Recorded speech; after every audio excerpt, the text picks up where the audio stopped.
The good folks from Safe Harbor Financial, Jim Bird and Richard Lindsay, are back with us on Studio 10. Good morning, gentlemen. Good morning. All right, fellas, a lot of people, you hear rumblings about how the economy is starting to turn around, but you guys are offering a little bit different opinion on that you think folks need to hear. Jim, what are we talking about this morning? Well, I've been saying this for months. You know, why, Joe, the billionaires in the country are pulling out of the stock market and getting out of the market.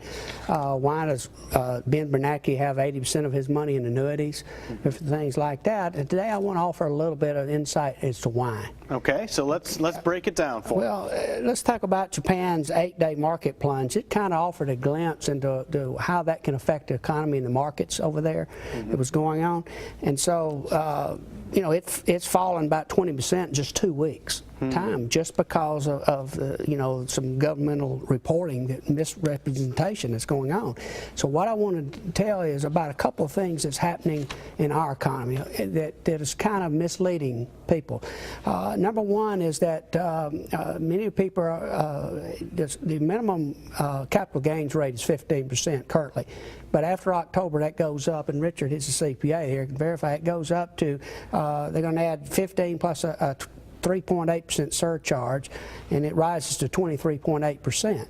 So what happened is a lot of the billionaires were selling their stocks and getting out of the market between now and October. Okay, so it looked like that we had a surplus and beginning to pay down some of the deficit, but this was a one-time thing. Okay, so the deficit will rise again, and that's going to cause the markets to go down. The other thing was the artificial repair of the housing market.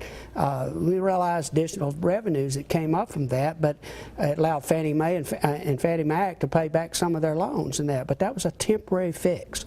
Okay, they still owe over $70 billion. And so the deficit's going to come back again. We're going to have deficit problems again, and that's going to affect the market. So there's a lot of situations out there that some of the leading economists have said that the market's going to decline as much as 86 to 90% drop.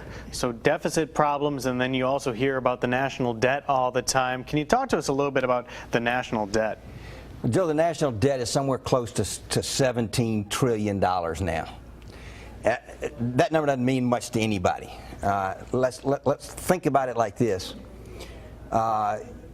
If you were a household making $50,000 a year, you're spending the equivalent of $98,000 a year. That's, you know, nearly twice what you're bringing in, and you're adding it to your credit card debt that you already have of $450,000. You ain't never going to pay it off like that. Right. You can't borrow your way out of debt. Yeah, so that's definitely a problem that we've been hearing about for a long time, and it doesn't seem like there is a conclusion in sight. So with all this information that you guys are bringing to us and presenting us this morning, Jim, what are the chances of a potential crash by, say, the year's end? Well, as I said earlier, a lot of leading economists are saying that there's a 80 to 90% chance that the market's going to crash sometime by the end of the year. Now, you know, to somebody like you, Joe, that may not mean as much. You're young, you've got time to recoup. The markets will come back. But if you're 65, 70, 75 years old, you may not have enough time for the market to come by, because what people don't realize is that a lot of people have only recouped about 45% of their losses in 2008 after you factor inflation. Wow. So they don't have enough time for that to happen again. And so we're recommending safe places for your money without market risk.